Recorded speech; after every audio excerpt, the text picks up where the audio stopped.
Claquette.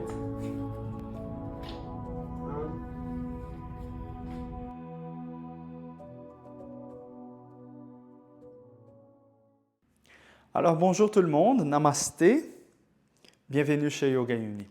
Alors, je vais vous expliquer aujourd'hui la position de Utkatasana. Donc, Utkatasana, c'est une position, elle s'appelle position féroce, position de la fierté. C'est une position qui est justement une position active, une position qui s'appelle position de la chaise aussi. Okay, donc, il y a quelques principes biomécaniques qu'on doit faire attention pour bien faire cette position-là. C'est une position qui est très agréable à le faire quand on a une bonne capacité musculaire au niveau des cuisses et aussi une bonne ouverture au niveau du dos. Donc, si jamais vous avez des douleurs au bas du dos, je vais vous donner quelques indices pour la faire. Okay? Et bien sûr, André, ça me fait mal à la cuisse. Ah ben c'est exactement ça. C'est fait pour faire mal à la cuisse. Mais André, ça me fait mal au genou, donc non. Là, peut-être vous allez un peu trop bas. Vous allez devoir jouer avec les angles. Je vais vous montrer la position maintenant. Donc, allons-y à Utkatasana. Donc, la position de Utkatasana, c'est cette position ici. Je peux lever les deux bras vers le ciel, Urdhva Hastasana. Puis, je vais aller à Utkatasana. Donc, je déplace mes fesses vers en arrière, donc comme si j'allais en position de Uttanasana, de Tadasana, désolé, de Tadasana, puis je vais aller en chaise, comme si j'allais m'asseoir sur une chaise là en arrière.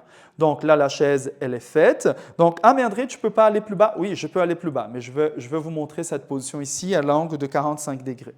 C'est un bon angle pour ceux qui ont des problèmes de genoux. Okay? Donc, 45 degrés. Même dans cette position ici, okay, donc vous voyez que le tronc, il penche un tout petit peu en avant. Donc, en fait, c'est un jeu d'équilibre entre les angles de la jambe et du tronc. Okay? Donc, ça, c'est toujours une espèce de compensation. Donc, les genoux vont vers en avant, le bassin va vers en arrière. Les chevilles vont vers en arrière, les genoux en avant, le bassin vers en arrière, les épaules vers en avant. Donc, c'est un jeu qu'on appelle ça un jeu des tenségrité. Donc, c'est un jeu des tensions pour que le corps se mette en bonne position. Je peux aller plus bas. Si je vais un peu plus bas, mon tronc va pencher un tout petit peu vers en avant. Mais je vois très souvent les gens qui penchent trop vers en avant. Donc là, il y a un manque de cohérence biomécanique. J'ai parlé dans la vidéo de Utkatasana, ou de Makahasana. Okay? Donc, je vais lever un tout petit peu plus le tronc. Donc, le tronc est actif, les bras vont vers le haut.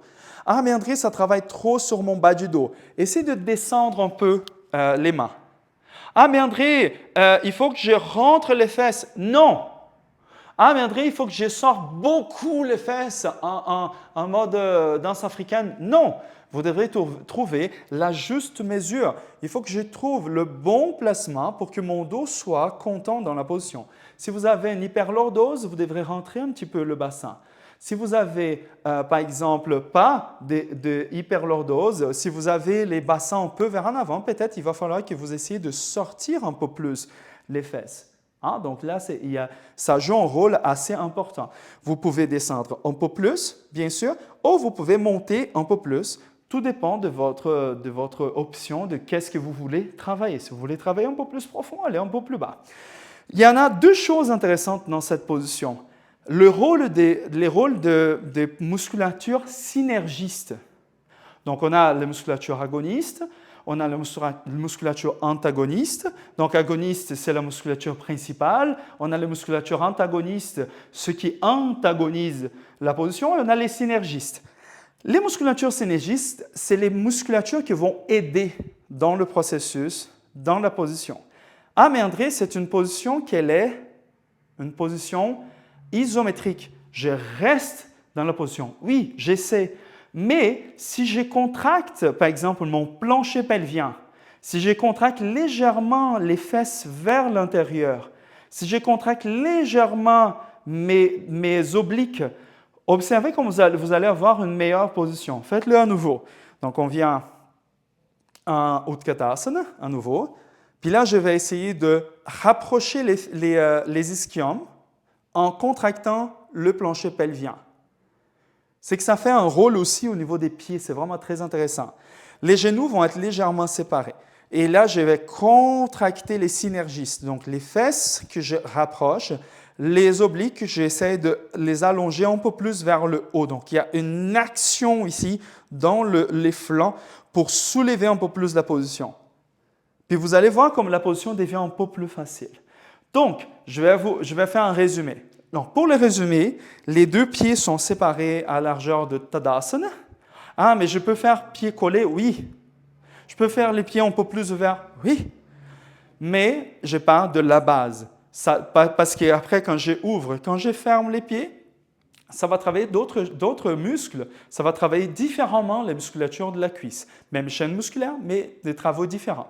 Absolument, vous pouvez faire avec les jambes un peu plus ouvertes. Comme ça va travailler un peu plus les adducteurs. Même chose, si je ferme un peu plus les pieds, ça va travailler un peu plus les vastes latérales. Génial, vous pouvez vous amuser. Vous pouvez, par exemple, faire un jour défi dans votre cours, un jour défi Utkatasana. Vous faites tous les Utkatasana jusqu'à ouvrir un Kali. Pourquoi pas? OK, donc voilà, des petits cues d'enseignants. Donc de là, on descend. On plie, on rentre les hanches vont vers en arrière, je plie les hanches. Les pieds on doit garder la même chose que position d'Adho Mukha. On doit garder la voûte plantaire bien active, les genoux vont un petit peu vers l'extérieur. Et de là, les deux bras s'en vont vers le haut, le regard va légèrement vers en avant. La tête ne tombe pas, ni regarde trop vers le haut. On garde la position, on reste dans la position. On revient doucement. Il y a quelqu'un qui m'appelle. Namasté.